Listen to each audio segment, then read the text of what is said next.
What's up? So we are basically, what's going on is I'm waiting for my windshield guy to show up to do a windshield on this guy after I've waited several weeks to get the clips, and it's just kind of one thing after another with this. So in the interim, I'm working on getting the interior back together. I went and started cleaning up the carpet. You can see over my shoulder.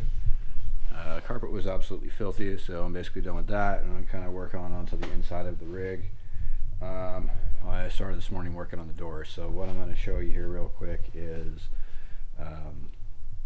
basically how to get the glass and the regulator out of the door, and then we're going to be replacing this is called the run, the piece that the glass actually runs up and down the window in. That's going to get replaced, and the outer weather stripping is going to get replaced too. Okay, so this weather stripping wasn't super bad, but it's pretty crusty, like through this area right here. And like every other piece of rubber on this car, we are pushing up on 40 years old here. So yeah, basically that's what we're going to do. I'm going to just show you how to tear into the door real quick and get this rubber changed out. It's really not that big of a deal, but there's some little clips that hold the lower section of the door rubber on that can be kind of a pain to do. But anyway, here we go. First thing that we're going to do here is we're going to go work on getting the glass out of the window. To get the glass out of the window, you'll have to roll it to a position. You're going to expose hardware right here. There's a little bolt, and then you need this one to expose through this hole right here. Okay, so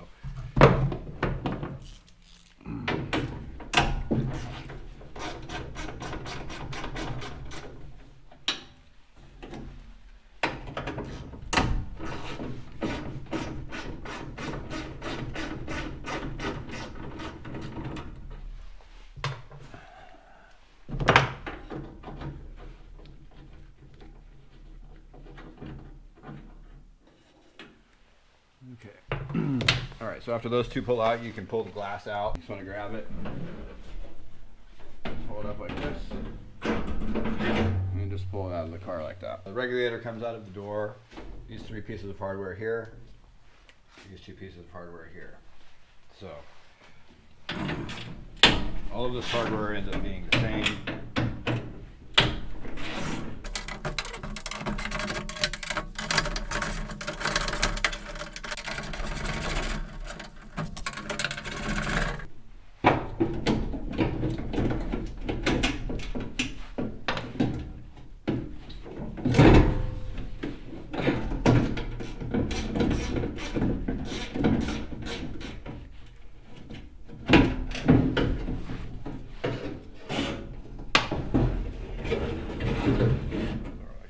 So this is what this guy looks like, and basically I just want to get this cleaned up and lubed, make sure that these slides are all clean and not all crappy. Like you can see how rough that is right there. That needs to be all nice and clean. All this needs to be all nice and slippery. You can get in here and get the doors cleaned out, make sure the door drains are clean. It obviously makes it much easier to pull this run out without the glass or any of that stuff in there. Basically this run, these just pull out. Okay, this isn't really held in here by anything. Wait for it. Come on now.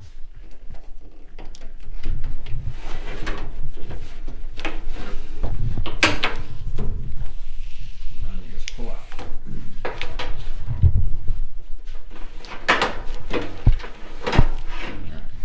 That part of that's straightforward. The top part of this rubber is just caught in a little drip rail basically.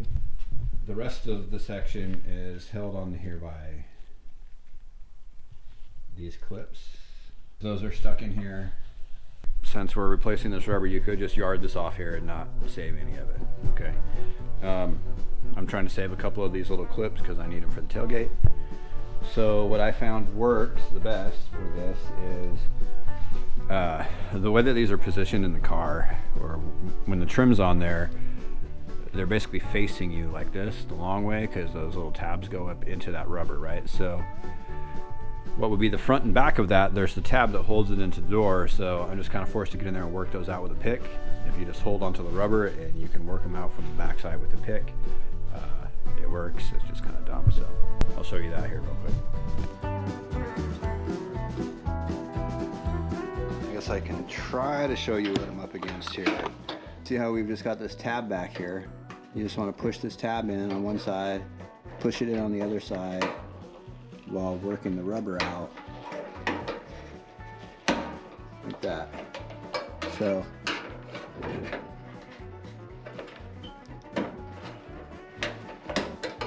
just takes a little patience, so you work your way around the door, and that's how it all comes out of there.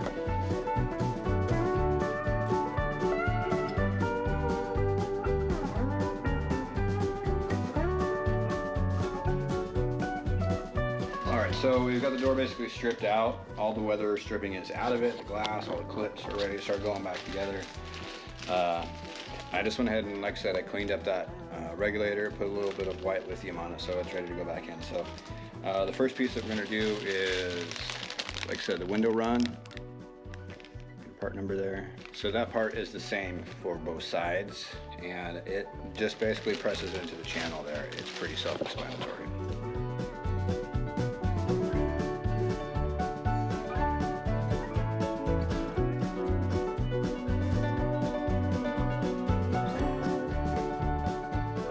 This is what she looks like installed, all shiny and new, all down into the door there.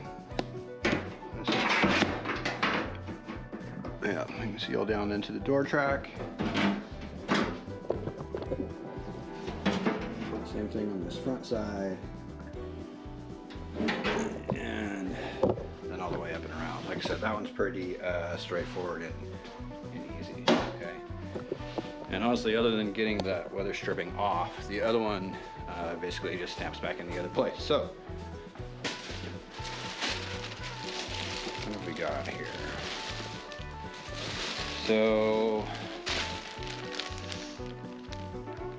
you can probably see that. So that will be your part number for the driver's side.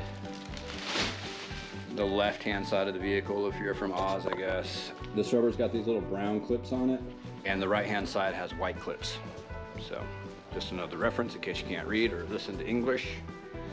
And I'll show you how this goes on here real quick. Basically what goes down here is, I think it's the easiest just to start at the corner of the door right here. So this, like I said, this upper and this outer edge just presses into the door. There's just a little sill like that. Same thing across the top, you just want to press it down in there. Of course, when you're doing this, you want to be careful not to damage the new rubber, but it's pretty straightforward and it just pushes down into the new channel.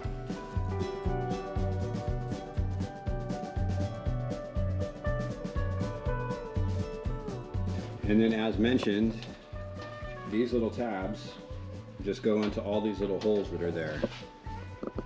Get that guy like that and snap them in. Basically, it will end up locating itself like this.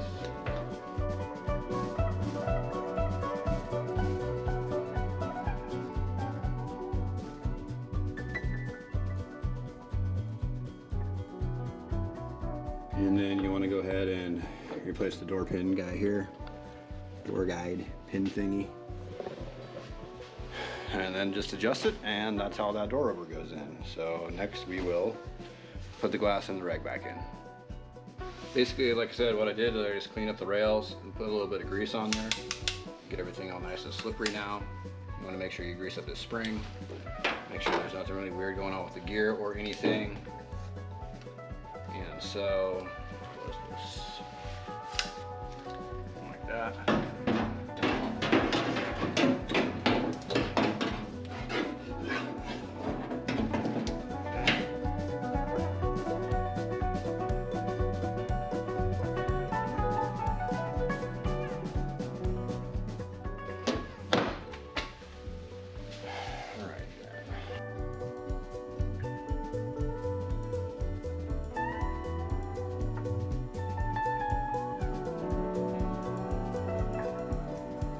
That is basically that.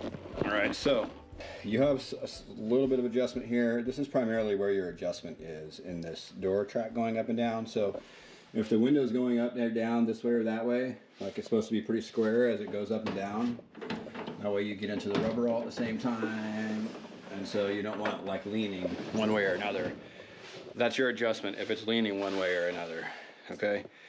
And then the other thing I wanted to touch on here while we're here is basically kind of what goes on with these. I know like a lot of people are going to bitch about these old trucks and the windows and the regulators and all that other stuff, but basically what's been going on, or what goes on for a long time, is those window runs get worn.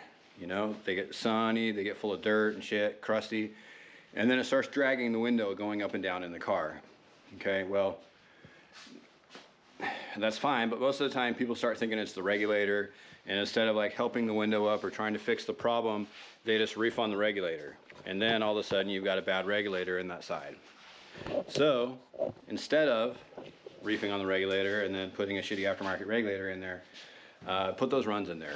They're not super expensive, and you'll get another 20 years out of them or whatever, right?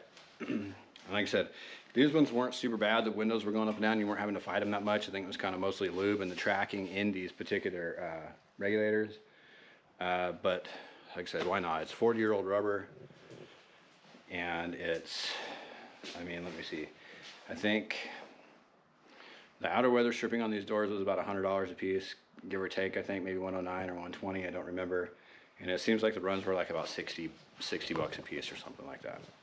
So nice little rebuild of the door, and you're good to go.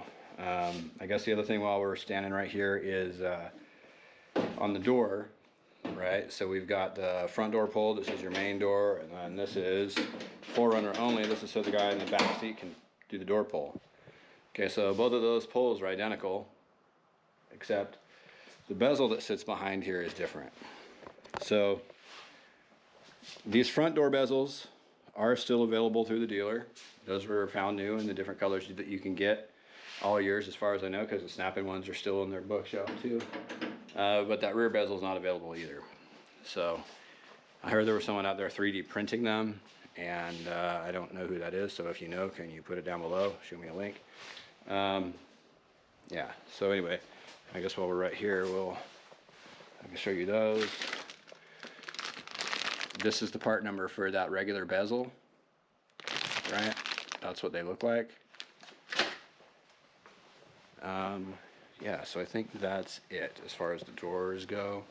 The only other thing I'm gonna have to do here is I was able to score these panels. I traded some work for those basically, and the only downside is this door was a 3/4 panel before, and those are full panels, so I think I'm gonna have to drill some holes for those plugs to go back in. But otherwise, it's pretty sweet. I got another piece to get this gray interior all the way dealt with, so I think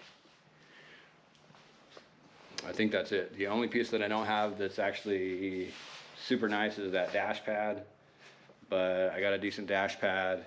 It already has the altimeter holes, and so I think what I'm going to do is probably just buy one of those dash carpet covers like I have in the other vehicle. They're not, I honestly don't think they're that bad.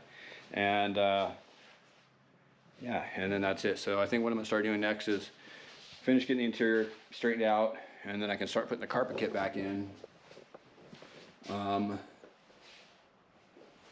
Yeah, these carpets were so gross.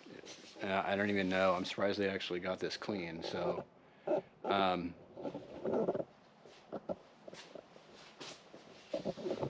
can see this like all right here. Like this was all black. It was really, really nasty.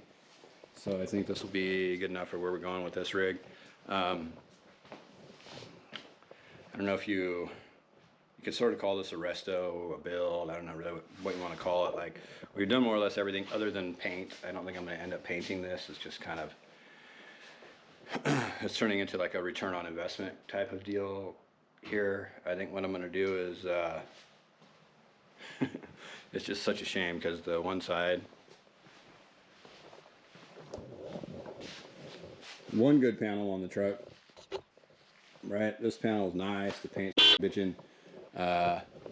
Jams and everything are good, but the rest of it's just roach. So I may do like that. They do like that patina cover stuff. That might be all right with this, but I don't know. I think it's gonna be good when we get the tires on here. and get it put back together and rolling, it's gonna look good. So yeah, next step is I'm gonna get the interior stuff clean. The glass guy hopefully will be here in the next few days. That's kind of like one of the things I'm waiting on, so I can I need to go get some miles on it, get the motor braking going and stuff, and I'm not gonna do that because it's 30 degrees here with no windshield, not what's up. So yeah, all right, so that's a little bit of door rebuilding action. Hopefully I helped you learn something or saved you a little bit of time. Like I said, those part numbers are available through the dealer. Just depends on what you want to do with that, and then yeah, so yeah, those are nice.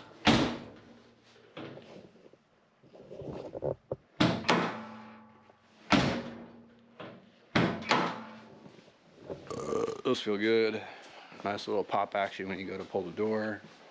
This one's the same way.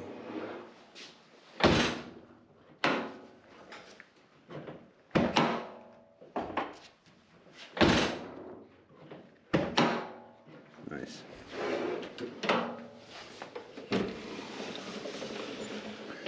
So when you go to put one of these rubbers in, see how this is kind of like funny looking right here?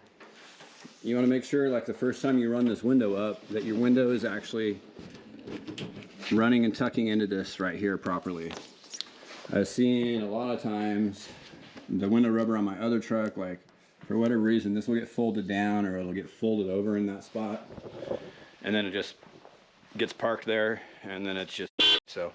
The first few times you roll the windows up, make sure that that track isn't getting rolled over, and then just roll the windows up and let it get some memory there, and you should be good to go, like I said, for another 40 years of service. So, alrighty, appreciate it. Thank you very much for watching. Peace. That wraps up another episode of Snale Racing. Thank you for watching. Please make sure to like and subscribe.